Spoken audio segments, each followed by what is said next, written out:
This song's called Alice's Restaurant. It's about Alice and the restaurant.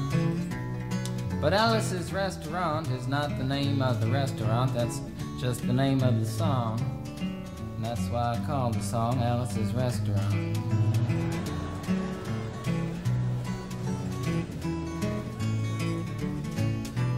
You can get anything you want at Alice's Restaurant. You can get anything you want at Alice's Restaurant.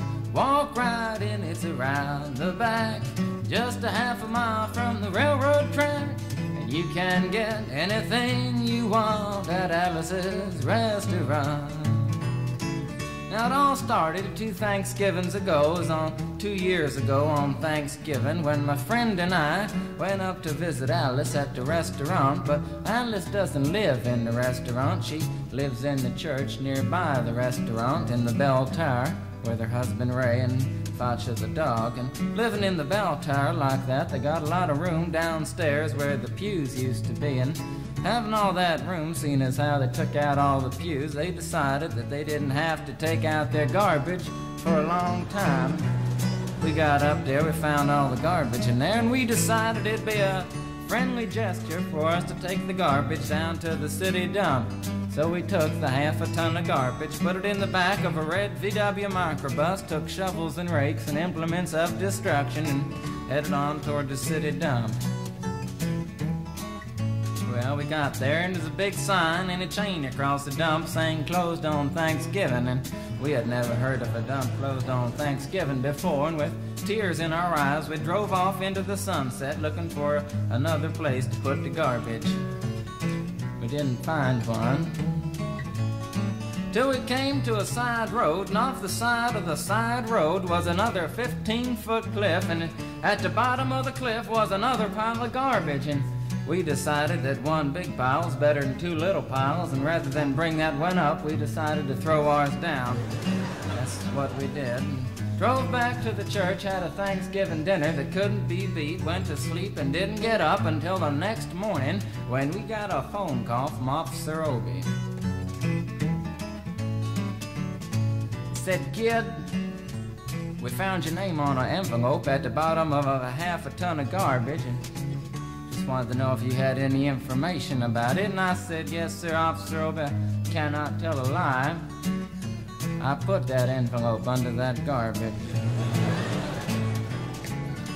After speaking to Obie for about 45 minutes on the telephone, we finally arrived at the truth of the matter and said that we had to go down and pick up the garbage, and also had to go down and speak to him at the police officer station. So we got in the red VW microbus with the shovels and rakes and implements of destruction, and headed on toward the police officer station. Now, friends, there was only 1 or 2 things that Obie could have done at the police station, and the first was that he could have given us a medal for being so brave and honest on the telephone, which wasn't very likely, and we didn't expect it. Another thing was that he could have bawled us out and told us never to be seen driving garbage around the vicinity again, which is what we expected. But when we got to the police officer station, there was a third possibility that we hadn't even counted upon, and we was both immediately arrested, handcuffed. And I said, "Obie, I don't think I can pick up the garbage with these handcuffs on."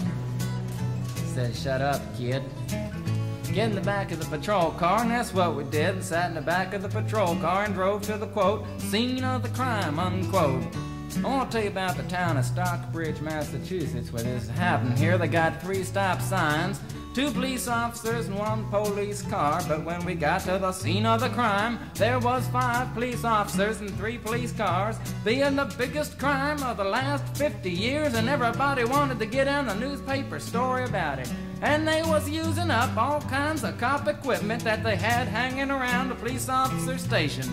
They was taking plaster, tire track, footprints, dog-smelling prints, and they took 27 8x10 color glossy photographs with circles and arrows and a paragraph on the back of each one explaining what each one was to be used as evidence against us. Took pictures of the approach, the getaway, the northwest corner, the southwest corner, and that's not to mention the aerial photography. After the ordeal, we went back to the jail. Obie said he was gonna put us in the cell. Said, kid, I'm gonna put you in the cell. I want your wallet and your belt. And I said, Obie, I can understand you want my wallet so I don't have any money to spend in the cell, but what do you want my belt for? And it said, kid, we don't want any hangings. Said, Obie, did you think I was gonna hang myself for littering? Obie said he was making sure, and friends Obie was, 'cause he took out the toilet seat so I couldn't hit myself over the head and drown. And he took out the toilet paper so I couldn't bend the bars, roll the toilet paper out the window, slide down the roll and have an escape. Obie was making sure, and it was about 4 or 5 hours later that Alice, remember Alice? It's a song about Alice. Alice came by and with a few nasty words to Obie on the side, bailed us out of jail. We went back to the church, had another Thanksgiving dinner that couldn't be beat, and didn't get up until the next morning when we all had to go to court. We walked in, sat down. Obie came in with a 27 8x10 colored glossy pictures with the circles and arrows and a paragraph on the back each one. Sat down. Man came in, said, all rise. We all stood up, and Obie stood up with the 27 8x10 colored glossy pictures, and the judge walked in, sat down with the seeing-eyed dog, and he sat down. We sat down. Obie looked at the seeing-eyed dog. Then the 27 8x10 colored glossy pictures with the circles and arrows and a paragraph on the back of each one, and looked at the seeing-eyed dog. And then at the 27 8x10 colored glossy pictures with the circles and arrows and a paragraph on the back of each one, and began to cry, 'cause Obie came to the realization that it was a typical case of American blind justice, and there wasn't nothing he could do about it. And the judge wasn't gonna look at the 27 8x10 colored glossy pictures with the circles and arrows and a paragraph on the back of each one explaining what each one was to be used as evidence against us. And we was fined $50 and had to pick up the garbage in the snow, but that's not what I came to tell you about. Came to talk about the draft. You got a building down New York City, it's called Whitehall Street, where you walk in and you get injected, inspected, detected, infected, neglected, and selected. I went down to get my physical examination one day, and I walked in, I sat down, got good and drunk the night before, so I looked and felt my best when I went in that morning. 'Cause I wanted to look like the all-American kid from New York City. Man, I wanted to feel like I wanted to be the all-American kid from New York, and I walked in, sat down, I was hung down, brung down, hung up, and all kinds of mean, nasty, ugly things. And I walked in, I sat down, he gave me a piece of paper, said, kid, see the psychiatrist, room 604. And I went up there, I said, shrink, I want to kill. I mean, I want to kill. I want to see blood and gore and guts and veins in my teeth. Eat dead, burnt bodies. I mean, kill. And I started jumping up and down, yelling, kill. And it started jumping up and down with me, and we was both jumping up and down, yelling, kill. And the sergeant came over, pinned the medal on me, set me down the hall, said, you're our boy. And you feel too good about it. Proceeded on down the hall, getting more injections, inspections, detections, neglections, and all kinds of stuff that they was doing to me at the thing there. And I was there for 2 hours, 3 hours, 4 hours. I was there for a long time, going through all kinds of mean, nasty, ugly things, and I was just having a tough time there. And they was inspecting, injecting every single part of me, and they wasn't leaving no part untouched. Proceeded through, and when I finally came to see the very last man, I walked in, sat down after a whole big thing there, and I walked up and said, what do you want? He said, kid, we only got one question. Have you ever been arrested?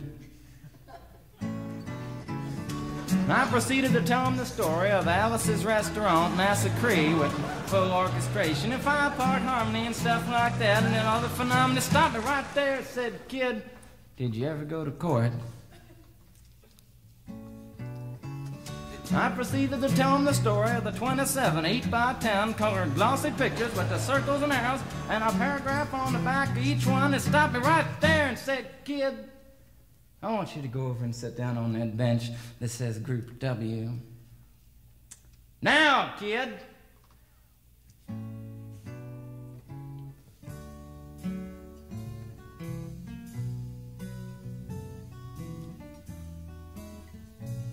And I walked over to the bench there, and there's Group W is where they put you if you may not be moral enough to join the army after committing your special crime. And there was all kinds of mean, nasty, ugly-looking people on the bench there. There's mother rapers, father stabbers, father rapers sitting right there on the bench next to me, and they was mean and nasty and ugly and horrible and crime-fighting guys are sitting there on the bench. And the meanest, ugliest, nastiest one, the meanest father raper of them all, was coming over to me, and he was mean and ugly and nasty and horrible and all kinds of things. And he sat down next to me and said, "Kid,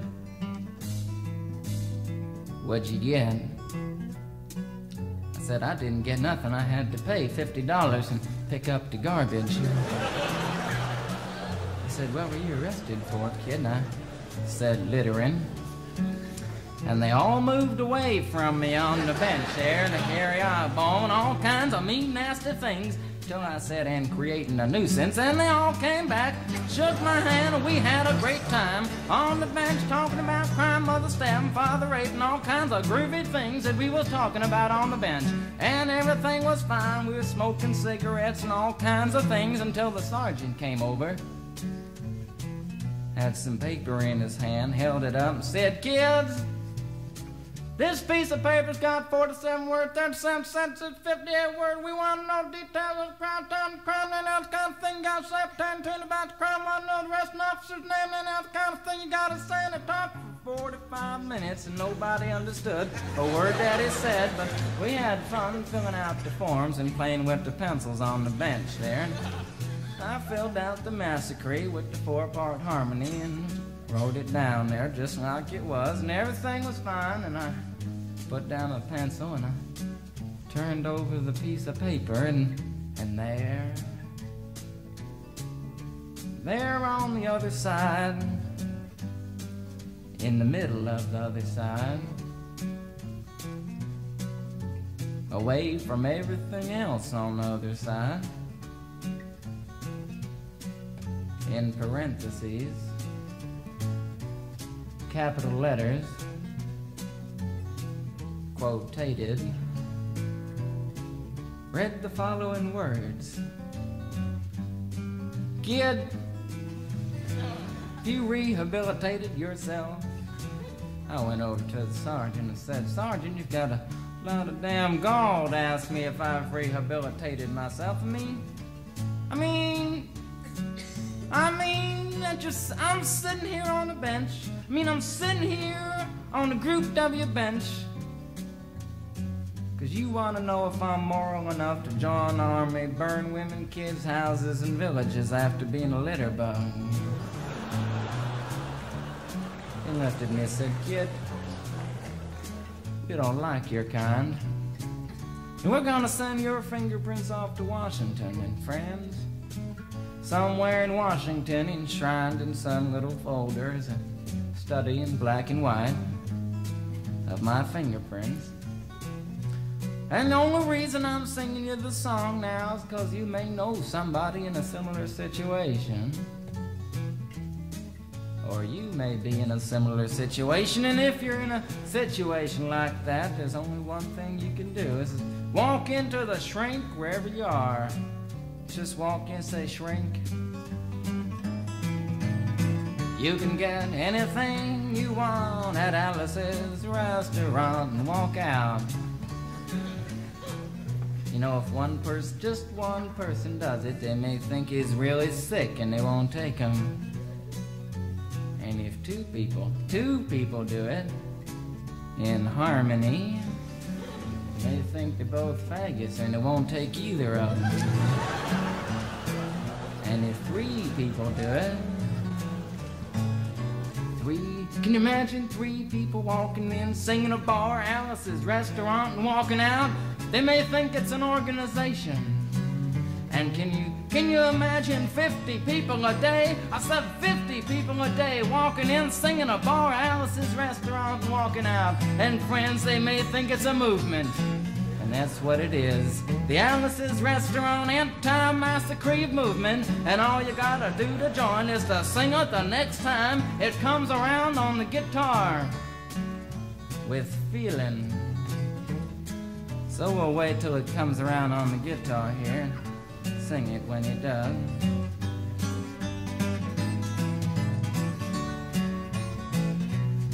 Here it comes. You can get anything you want at Alice's Restaurant. You can get anything you want at Alice's Restaurant. Walk right in, it's around the back, just a half a mile from the railroad track. And you can get anything you want at Alice's Restaurant. That was horrible. If you want to end war and stuff, you gotta sing loud. You could put a lot. I've been singing the song now for 25 minutes. I could sing it for another 25 minutes. I'm not proud or tired. So we'll wait till it comes around again, and this time with 4-part harmony and feeling. We're just waiting for it to come around is what we're doing.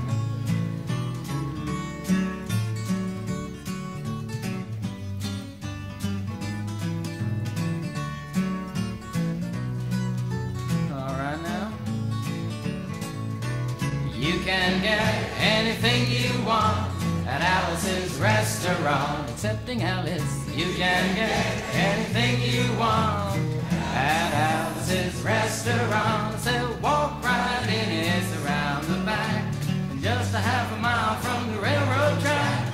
And you can get anything you want at Alice's Restaurant. Da da da da da da da. At Alice's